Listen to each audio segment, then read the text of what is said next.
Assalamualaikum warahmatullahi wabarakatuh. Disiapkan anak-anak bukunya. Kalau sudah siap, marilah kita berdoa terlebih dahulu. Bismillahirrahmanirrahim. Ya, kita masuk ke subtematika pembelajaran 3, yaitu tentang IPA. Di beberapa daerah, makanan tradisional ditawarkan penjual dengan berkeliling kampung. Terkadang mereka berteriak atau membunyikan alat untuk menawarkan makanannya. Suaranya nyaring terdengar. Nah, ini ya yang ada di sekitar kita. Biasanya para penjual itu, apalagi penjual keliling, itu menjajakan makanannya dengan berteriak atau membunyikan alat ya yang mereka bawa. Sifat-sifat dari bunyi. Yang pertama, bunyi memerlukan media atau medium untuk merambat. Nah, ini kita sudah pelajari yang kemarin, anak-anak. Kita sudah belajar tentang media atau medium untuk bunyi merambat ya. Anak-anak sudah tahu kalau bunyi itu merambat melalui benda 3 ya. Padat, cair, dan gas. Tetapi bunyi tidak bisa merambat melalui ruang hampa. Ingat-ingat ya anak-anak, kita sudah melewati materi tersebut. Hari ini yang kita pelajari adalah tentang bunyi dapat dipantulkan. Poin kedua, sifat bunyi yang kedua.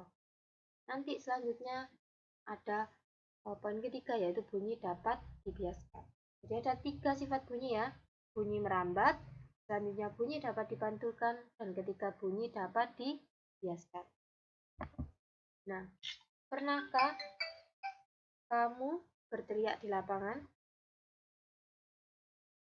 Mungkin Suami yakin anak-anak semuanya pernah ya berteriak, entah itu memanggil temannya berteriak, atau terkejut, atau memanggil menegur atau memanggil seseorang.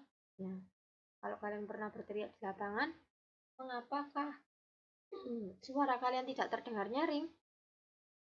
Hal tersebut terjadi karena bunyi dipantulkan ke segala arah.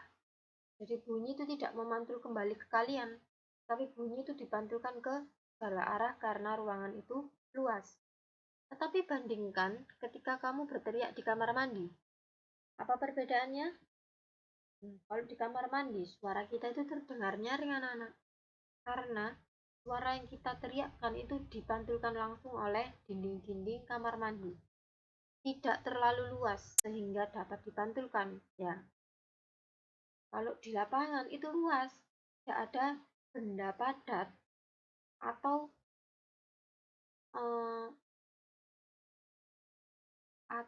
benda yang dapat memantulkan bunyi ya, karena kan ada itu udara gitu ya. Kalau kalian menjawab seperti itu, nah udara itu perambatannya lambat, sedangkan kalau di benda yang padat, contohnya di kamar mandi, di dinding, itu lebih cepat perambatannya sehingga dapat dipantulkan.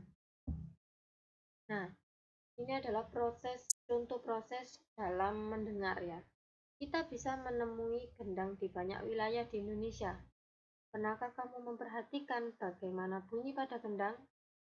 Gendang dapat berbunyi jika kulit gendang dipukul. Saat dipukul, kulit gendang bergetar. Getaran ini menghasilkan bunyi. Bunyi tersebut masuk ke dalam sebuah rongga yang terdapat di bawah kulit. Bentuk rongga mempengaruhi bunyi yang dihasilkan. Makin kecil dan panjang rongga pada gendang, maka makin nyaring bunyi yang dihasilkan.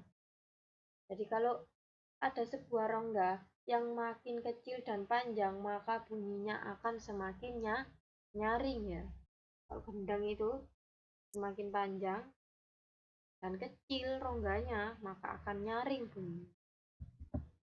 Nah, ini adalah yang kita bahas ya anak-anak, tentang bunyi dapat dipantulkan dan diserap. Bunyi itu bisa memantul, tapi bunyi itu juga bisa kita serap atau bisa kita redam. Yang pertama, pemantulan bunyi. Sebuah kelereng yang kita lempar ke dinding yang keras akan mengalami pemantulan. Nah, pernah kan kalian melempar sebuah benda? Bukan kelereng pun, bola. Kalau kita lempar ke dinding, pasti bola itu akan memantul atau kembali ke arah kita. Demikian juga bunyi.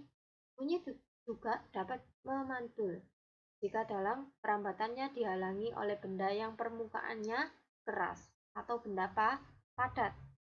Contohnya kayu, kaca, dinding, atau besi.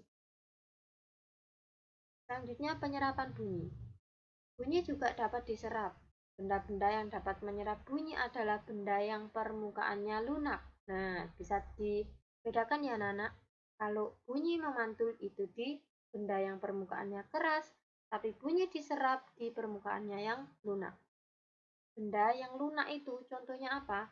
Karpet, goni, kertas, kain, busa, dan wol. Benda-benda tersebut dapat digunakan untuk mencegah terjadinya gaung atau kerdam. Dinding dan langit-langit gedung pertemuan, studio rekaman, dan gedung bioskop dilapisi dengan bahan-bahan tersebut supaya tidak terjadi gaung atau kerdam. Jadi ada beberapa tempat anak-anak yang kalau perlu untuk dipasang karpet, goni, kertas, kain, atau busa ya untuk meredam bunyinya. Contohnya itu di gedung pertemuan. Karena biasanya di dalam gedung pertemuan itu suaranya sangat keras. Apalagi di gedung bioskop ya. Yang pernah ke bioskop saat melihat film itu suaranya keras. Kalau tidak diserap maka yang di luar akan terlalu berisik. Jadi perlu bahan-bahan yang digunakan untuk menyerap bunyi. Macam-macam bunyi pantul. Ada dua, ada gaung dan gema.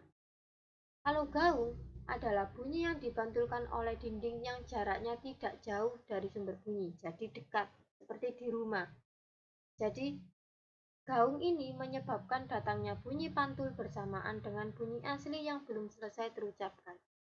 Akibatnya, bunyi pantul mengganggu bunyi asli sehingga suara yang terdengar tidak jelas. Ini memantul tapi tidak terlalu deras. Seperti di dalam rumah, di dalam kelas. Nah, ini kalau kalian teriak-teriak di dalam kelas itu dulu ya, Nana, ketika kalian masih sekolah, pasti suaranya berisik sekali ya. Saut menyaut. Nah, itu karena apa? Karena ada gaung yang terjadi sehingga semua suara itu menggema, tapi kecil. Jadi mengganggu pendengaran, jadi terdengarnya tidak jelas. Yang kedua ada gema. Gema terjadi karena bunyi dipantulkan oleh dinding yang jaraknya jauh dari sumber bunyi. Hal ini menyebabkan datangnya bunyi pantul setelah bunyi asli selesai terucapkan. Jadi bunyi pantul yang terdengar lengkap sesudah bunyi asli. Nah, kalau gema itu anak-anak, contohnya di lembah-lembah dan bukit-bukit yang jaraknya jauh, serta permukaan keras dan rapat. Selain itu, gema dapat dipergunakan untuk mengukur kedalaman jurang atau gua.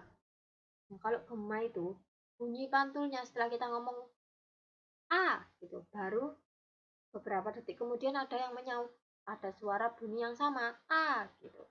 Nah, itu contohnya gema. Tapi kalau gaung, itu suaranya sama, beriringan, bersama-sama terdengar. Ya, jadi harus bisa membedakan ya.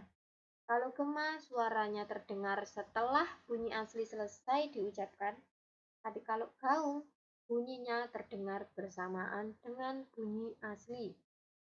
Itu poin pentingnya. Nah, ini tadi kita rangkum ya. Bunyi itu bisa dipantulkan dan bisa diserap. Dipantulkan dalam benda apa aja? Ada seng, kaca, dinding kayu, dinding batu, besi, keramik, beton, dan lain-lain.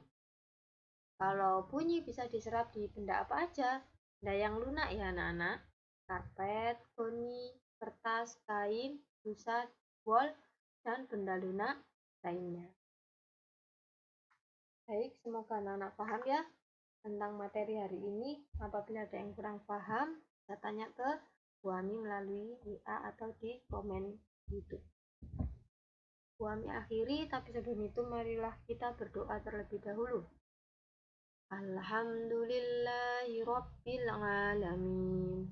Bu Ami akhiri, wassalamualaikum warahmatullahi wabarakatuh.